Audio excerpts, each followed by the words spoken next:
Тэгээ өнөөдөр 5 сарын 25-ны өдөр тэгээд манай мөлжүүртэй болон хийхэд вебинар хийж хэлснээс хойш 17 дахь вебинар байгаа. Тэгээд үндсэн 7 хоногс хэвшүүлээд ерөнхийдөө вебинар дээр би үндсэн 7 хоногт буюу яг тухайн вебинар хийж байгаа 7 хоногтоо ярилцсан сэдвүүдээ ерөнхийдөө бол зөвхөж ярилцаад тэгээд вебинарыг нээлттэй ерөнхийдөө хийж гэж шийдсэн. Тэгээд тэр нь юу гэсэн үг вэ гэхээр хүчин ерөнхийдөө орж иж болно. Тэгээд мэдээж мөлжүүртэй болонд төлбөртэй уншигч хүмүүс маань нөхөд бичлэгээ үзэх боломжтой ч заавал миний цагт харуулж орж ирэх шаардлага байхгүй. Тэгээд ямар ч гэсэн тэгээд энэ 7 хоног бол гарсан хамгийн гайхалтай мэдээ гэх юм бол мэдээж Ethereum ETF гэсэн байгаа даа. Тэгээд нийтээр харах юм бол ерөнхийдөө бол Ethereum ETF ингээд бүтгэр авсан гэдэг мэдээлэлд бол гарсан. Энэ бол арай жоохон дээр үе мэдээлэл багш 4 хоногийн өмнө бүтэх магадaltaй нэг. Тэгээд яг энэ мэдээлэл гарсны дараа Ethereum угаасаа өсөлтөө нэг ойр тооны 20% ерөнхийдөө төлөвлөсөн. Тэгээд бидний хувьд мөлжүүртэй болон дээр үргэлжлүүлэн буулгаж байгаа зоос маань юу байгаа даа гэхээр Ethereum блокчейн дээр бид нэр layer 2 гэж ерөнхийдөө явдаг энэ Arbitrum дээр бид нэр үргэлжлүүлэн буулгаж байгаа даа. Тэгээд Arbitrum бол яг сүүлийн 7 хоногт хөрх хүнсэлтийг бол үзүүлээд 95-97 цент гэж байгаад нэг 22 хүртэл видеос гарч ирсэн. Нэг 20 хавцаа гол бизнес байгаа даа. Тэгээд энэ нэг 20-ыг ерөнхийдөө авчих юм бол бид нэг 50 хэдрүү ерөнхийдөө орж ирдэг нэг юм таамагтай байгаа. Тэгээд миний яг ширсэн чартуудыг харж байгаа хүмүүс угаасаа бүгдээрээ мэдчихэж байгаа. Тэгээд Ethereum ерөнхийдөө бол ETF бүтснээрээ дараагийн ETF-үүд ерөнхийдөө хаанаас бүтэх вэ гэдэг энэ хадтуудыг мэдээж бий болгож байгаа. Тэгээд дараагийн мэдээж хамгийн ойлгомжтой кандидат бол Solana. Тэгэхээр Solana-гийн ETF бол энэ жилийн биш маркет ер нь бол Юанд хэзээний цагт бүтэх магадлал асар өндөртэй гэдэг энэ талаараа харуулж байгаа. Тэгээд Ethereum market cap одоо нэг 450 тэрбум, Solana гэхний 75 тэрбум.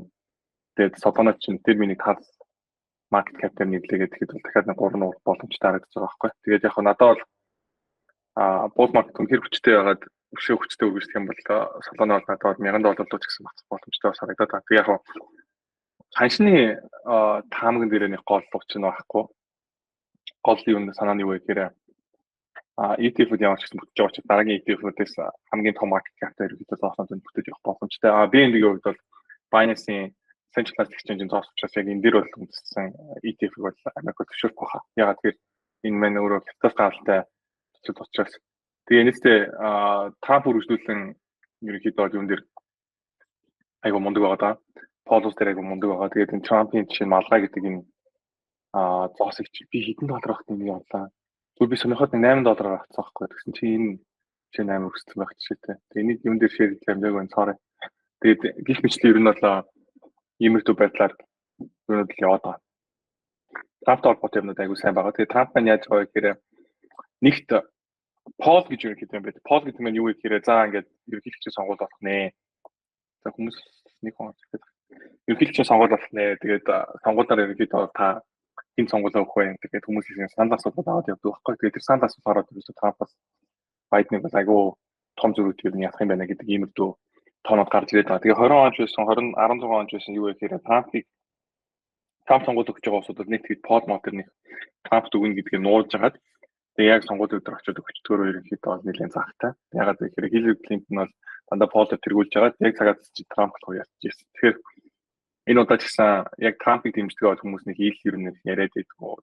Тийм байдаг. Ягаад гэхээр илүү нөгөө лефт тал руугаа одоо энэ либерал тал руугаа тий чинь юу гэдэг гомо хүмүүсийг дэмжин, лесбиан хүмүүсийг дэмжин хүүхдийг 8 сартад 9 сартад аборт нэгээс солиороод байгаа нөхдүүд маань ер нь бол яг сошиал медиад нэлээд агрессив тэгээд энэ Трампыг дэмждэг улсууд эсрэг бол хүмүүс аягүй тийм дайр тогтолдог учраас Трампыг дэмждэг улсууд илүү тийм чимээгүй байдаг. Тэгээд Трампын энэ удаагийн кампаниэр нэг сонирхолтой юм юу болсон бэ гэхээр Tupac-ны гаргаж байгаа digital currency-г бид яа эсрэгүүд чинь энийг бодлуулсан гэж ярьсан. Тэгээд энэ аягүй гайхалтай юм болсон. Энэ юу вэ гэхээр Vivek гэдэг сонгуулаар энэ Republic намын сунгаанд оролцсон залуу байсан баггүй. Тэр Vivek маань ерөөхдөө бол crypto холбоотой юмнуудыг яаж энэ central bank digital currency бол ер нь имийн байна гэдэг нэг иймэрхүү дүнэлтэнд хүрээд тэгээд энийгээ ч гэсэн энэ Трамптай уулзалтаа яриад тэгээд Трамп бас энэ Иран ерөнхийдөө сонсны эцэд энэ central bank гэж currency яхах муу юм байна буруу зүйл яг ухаар суучаас энэ эсрэг байна гэж ярьж ирсэн. Тэгээд үргэлжлүүлээд юу бол тэрнийхээ дараа жампа юу руу хийж байгаа гэхээр криптог бид дэмжнэ. Тэгээд криптогийн одоо энэ инновацыг бол Америкт авч үзсэн. Тэгээд Америк бол энэ сабтууд бид төлөвлөсөн. Хүн болгон өөрсдийнхөө coin self custody хийх буюу мөнгөө өөрсдөө ингээд хадгалж авч авах боломжтой болно гэж ярьсан. Тэгээд ETF-ийг бүтэж Jain Trump шиг ерөөдөө криптог дэмжин гэдэг утгаараа Америк бол яхаарахгүй криптогийн хувьсгалыг үргэлжлүүлэн тэргүүлэх юм байна гэдэг нь харагдаж байгаа. Үргэлжлүүлэн тэргүүлнэ гэж би яагаад хэлж байгаа гэхээр хамгийн мундаг төслүүд ерөнхийдөө мундаг шийдлүүд бол угаасаа Америкийн багуудаас таардаг. Америкт байгаа улсуудын SEC-тэй холбоотой нэлийн агрессив бодлогоос нь болоод Америкт байгаа улсуудын IP-гаар нь болгоцоод янз бүрийн бидний airdrop-д оруулахгүй ингэж хорж янз бүр болоод дээдгэл болохоос биш. Яг өндөө хөрөнгө оруулалтууд, дээрээс нь инновацуудад ерөнхийдөө Америкаас гардаг. Тэгээд энэ тренд мань үргэлжлэнэ гэж хандварна.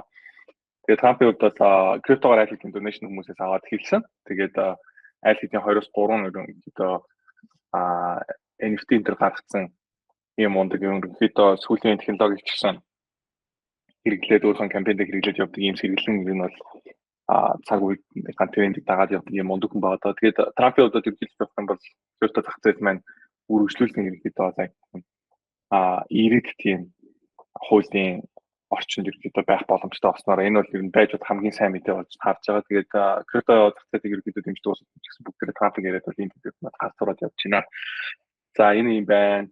Ийтэй холбоотой асуудал энэ. Бид нар 5 сард гарсан 4 сар гарлоо тэрчүүлээ 5 сар ихээр гарлоо.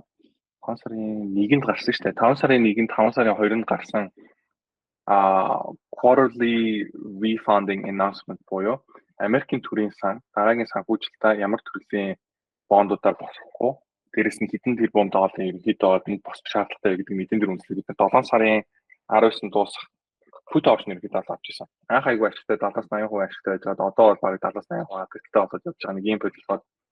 За тэгээд тэрний гол ерөнхийдөө бол бид нэр аргумент буюу макро талын зурвал нь юу байсан бэ гэхээр за Америк бол төрийн ерөнхийдөө бол энэ төсвийн алдагдал маань өгүүлжнэ. Өгүүлэлт мөнгө босгох хэдэн тэрбум маань босгох юм хэрэгцээ шаардлагуудад өгүүлэлт байгаа учраас бондын хүү ерөнхийдөө өсөх юм байна гэдэг иймэрдүү хэрэгнүүд ярьжсэн байгаа. Тэгээ саяхан бас манай чатн дээр байдаг усуд харсан бол яг энэ юутай холбоотой treasury-тэй холбоотой судалгаануудыг ерөнхийдөө тэргүүлж хийгээд байгаа хүмүүс хэн байгаад байгаа гэхээр миний хувьд авч байгаа тайлбар мэдээлэл хүргээд байдаг нэг Andy Constant баггүй. Тэгээд Andy Constant-ыг жишээ нь New York Fed хүртэл очиж уулзаад зөвлөгөөн төр аваад яг энэтэй холбоотой асуудлуудыг сонссон байлээ. Тэгээд бид нэр ингээд яг анализ хийгээд явж байхдаа нэг бас ойлгохтой юм нь юу вэ гэхээр эдийн засаг маань зүгээр ингээд нэг юм хөдөлгөөнгүй байж идэг тийм зүйл биш байгаа байхгүй. Тэгэхээр ямар нэгэн асуудал болоод одоо чи нэг тийм бодлогын хөөслөө за эдийн засаг хямрах нь за Орос Украин байлтаа эдийн засаг хямрах нь гэдэг юм уу. Тэгээ иймэрхүү байдлаар нөгөө хандаад ярихаар би өөрөө бас нэг хэсэг бас тэгээд дүүсэн. Тэгээд миний хувьд нөгөө дөнгөж сурч ирсэн учраас би яг энэ дээр яг миний яг өөрийн бодол ерөнхийдөө бүтэн яг хэлбэр болж амжааг байсан.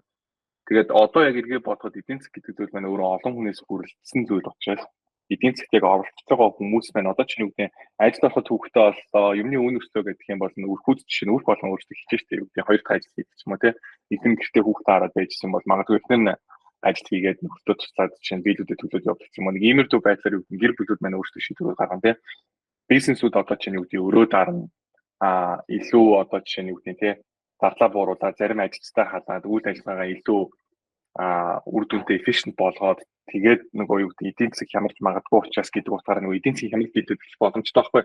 Тэр юу вэ гэхээр яагаад би нэг ярьж байгаа гэхээр нийтээрээ хөрөнгө оруулалтын зах зээл маань нийцтэй ямар нэгэн асуудлыг бөөндөр ингэж олж харчаад тэгээд тэрийг таамаглаад хэлчихээр нөгөө асуудал маань ерөнхийдөө тохиолдохгүй байх магадлал өндөртэй болчихдог. Тэгээд 2008 оны санхүүгийн хямралч байсан, 2000 оны хямралч байсан, 2009 онд ерөнхийдөө 2008 оны хямралтай холбоотойгоор ерөнхийдөө энэ санхүүгийн зах зээл болон банкны салбарт болж ирсэн нэг асуудал хямралуудыг ер нь бол хөрөнгө оруулалтын community маань нэлээд судалсан зөндөө олон ном бичсэн юм сэдвүүд байгаа байхгүй.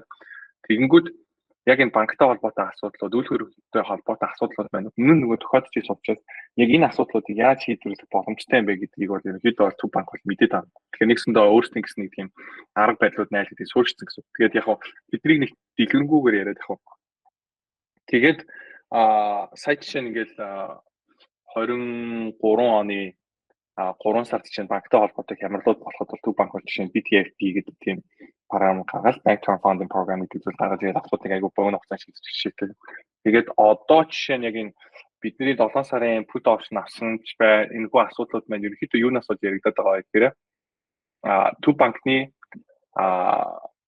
төв банк биш төрийн сангаас үргэлжлүүлэн ерөнхийдөө бонд гаргаснаас болоод урт хугацааны бондын хүү маань ерөнхийдөө өсөх юм байна гэдэг ийм асуудлуудыг бид нэр ярьж байгаа шүү дээ. 10 жилийн 30 жилийн бондын хүү өснө.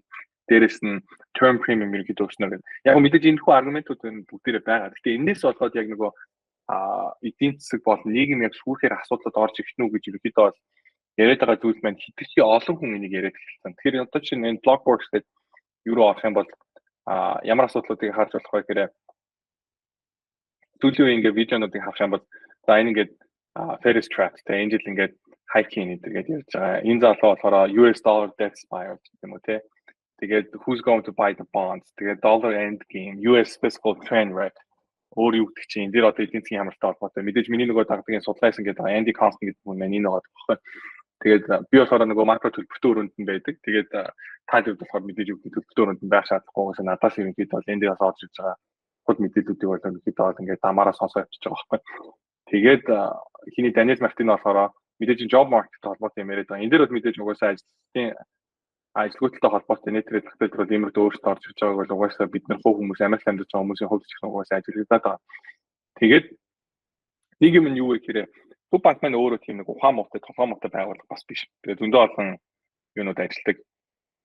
Пэйжнүүд угаасаа ажилладаг. Тэгээд open market desk гэж юм байдаг. Тэр нь юу вэ гэхээр зах зээл дээр хоёр төрлийн үйл ажиллагаа явуулдаг. Нэгт болохоор төв банкны зах зээл дээр орж иж одоо чинь худалдаа авалтууд хийх юм бол одоо treasury дээр янз бүрийн бондууд худалдаа авалт хийх юм бол гарч иж тэр худалдаа авалтуудыг идэвхтэйгээр хийдэг. Дээрээс нь зах зээл дээр судалгаануудыг хийдэг. Тэгээд зах зээлийн судалгаануудыг хийгээд өглөө алган гэдэг бид нар нэг ойлголт нэг цагийн митинг хийгээд чинь зах зээл төрийн болцоо асуудлуудыг ярилцдаг. Тэгэхээр бидний одоо чинь ингээд нийтээр Google-ээр хайгаад YouTube-ээр үзчихэд байгаа энэ хүү мэдээллүүдийг бол одоо төв банк бол 100% мэдж байгаа гэдэгт бол бид 100% итгэлтэй байж болно. Дээрээс нь төв банк бол одоо чинь мэдээлэл гаргахаас өмнө FOMC митингтэй өдөр чинь FOMC-ийн хурал болохоос 30 минутын өмнө төв банкны сайтн дээр өөрсдийнх нь мэдээлэл гарч байгаа шүү дээ. Тэр мэдээллийг жишээ нь тавьсны дараа зах зээл дээр хэн нөлөөлж болох вэ гэдгийг эднээс чинь хэмэд оюун хаах талаар байлгын дээр дүнэлтүүд хийгээд анализ хийдэг болсон гэдэг угаасаа мэдээлэл гарч ирсэн. Тэгэхээр энэ юу ярих гэдэг нь гэхээр нэг талаасаа эдийн засаг маань өөрөө амьд.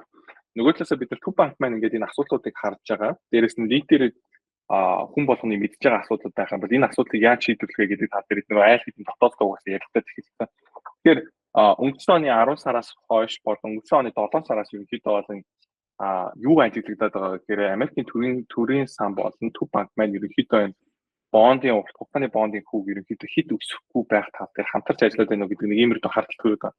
Тэгэхээр тэрийг энэ 5 сар ч гэсэн ер нь багтаад харуулсан. Ягаад гэвэл 5 сард бидний санснаар үнэхээр зах зээл маань унаад тий бондын хүүч гэсэн өсөөд ингээд бидний яг хийсэн нэг уналтан дээр ерөнхийдөө арилжуулсан арилжаанууд маань бүгдээрээ яг сансны дагуу явж исэн бол дараад нь төв банкнаас мэдээлэл хийнгүүт ямар мэдээлэл хийж байгаа гэхээр бид нар ингээд paper ерөнхийдөө хийж эхэлнэ буюу зах зээлээр гаргаж ирж байгаа гарч байгаа бондынхон одоо хэмжээг бууруулна. Дээрээс нь зарим нэг худалдаа авалтуудыг хийнэ гэдгийг давчиж байгаа. Тэгэхээр энэ мэтэр ерөнхийдөө эдгээр байна энэ асуудлуудыг олж хараад энийг ер нь яаж тогтоох вэ гэдгээр ажиллаад байна. Тэгээд зах зээл дээр яг инфляц тэрхүү өндөр байна гэж яриад байгаа. Инфляц гэхдээ яг үндэ бол 3% байгаа байхгүй. Тэгэхээр 3% маань яг үндэ яг том зургаар нь орж харах юм бол Америк шиг юм өөрийн асуудалтай болсон орны хувьд өөрийг ерөнхийдөө дарах хэд арга байдаг. Тэрэн дотор юу байдаг гэхээр нэгт инфляц, хоёр дахь эдийн засгийн хүчтэй өсөх. Америкийн хязгаарч хийхгүй юм байна юу гэхээр зүгээр энэ өөрийг чинь бид нар төлөхгүй гэж хязгаарч хэлэхгүй. Тэрийг болохоор default гэж яриад. Тэгэхээр тэр асуудлыг бол зүгээр Америк байхгүй гэж ойлгож байна. Яг бид нэг Америк байхад бол Америкийг бол ямар нэгэн байдлаар өрн дээрээ default гэж өндөө байхгүй. Тэгэхээр Америкийн эдийн засаг өсөлттэй, productivity өсөлттэй, хиймэл оюун ухаантай холбоотой энэ зах зээл дээр Америк өнөөдөр хэрэгжүүлж байна. Дээрээс нь юу гэдэг инфляц санснаас жоохон өндөр байснараа яг энэ үрийн асуудлыг ерөнхийдөө хийх боломжтой байгаа. Тэгэхээр яг иймэрхүү асуудлуудыг хараад яг энэ жил жишээ нь юу гэдгийг те маркет жишээ 50% унаал, хувьцааны зах зээл шууд 50%, 40% өндөр унаал нэг иймэрхүү хүчтэй том уналт орж ирнэ гэдэг нэг иймэрхүү судалгаа шинжилгээнүүдийг бол би бол нэлийн эргэлзээд байгаа. Тэгээд тэрийг яг энэ ямар ч үсэн хэлээ энэ маань ерөөс унтах бодлоо гэсэн үг биш. Тэгээд дээрэс нь зах зээл дээр яагаад ерөнхийдөө энэ эдийн одоо маркетинг өсөлт маань буусан өмнөх буул маркеттай харьцуулбал биш үү? Хүч нь айгүй бага. Тэгсэр нэ айгүй тийм persistent хэрэгтэй байгаа байхгүй. Тэр маань юу гэсэн үг вэ гэхээр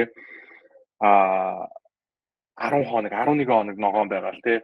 Бүтэн 1 сар тасалдгүй өсвөл 5 сар тасалдгүй өсвөл дунд нь ерөөсө 2% унттай нэг ч өдөр байхгүй ингээл өсвөл өсөлтөө ингээд өсвөлөд яваад идэг нэг ийм батал байгаа таахгүй. Тэгэхээр өмнөх энэ онлайнуудтай харьцуулах юм бол ер нь бол энэ зах зээлийн тэргүүр айгүй ондоо байгаа. Тэгээд энийг бид нэр яг энэ опшн зах зээлтэй сүүлийн үед гарсан опшн гаргасан шинэ төрлийн бүтээгдэхүүн гэдэг би бол холбож ерөнхийдөө тайлбарлах гэдэг. Тэгээд тэрийг бид нэр энэ 6 сар тийг ерөнхийдөө опшн суултан дээр ярьсан. Тэгээд өнөөдрийн вебинар дээр тэр сэдвээр яхад дэндүү орц хэдэн учраас яаж амжихгүй. Тэгээд ямар ч гэсэн эдийн засгаар холбоолж байгаа асуудлууд бол ийм байгаа. Бид нэр red flag-ууд буюу яг зах зээл дээр ерөнхийдөө ямар асуудлууд харагдаж байна вэ? Тэгээд Nvidia-гийн юунууд мэдээ ерөнхийдөө гарч ийна энэ гэдэг нэг иймэрдүү мэдээ гарлаа энэ гэдэг юу хуваалцж ирсэн.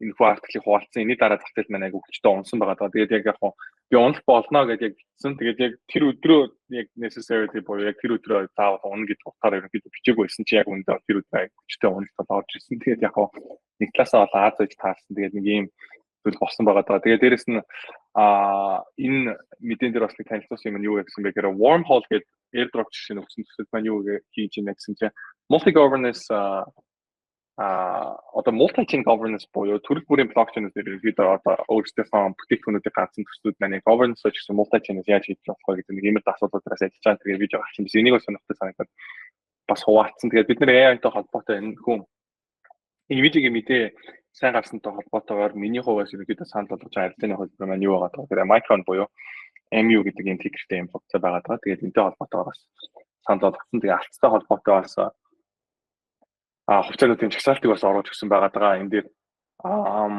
дараад нь өөрчн болохоор энэ хэлцгүүдийг марцаж ямар ч гэсэн санктум дээр юу байгаа гэхээр одоо чинь санктум гэдэг юу орох юм бол төсөл рүү орох юм бол бүгд гараад ирэх байна.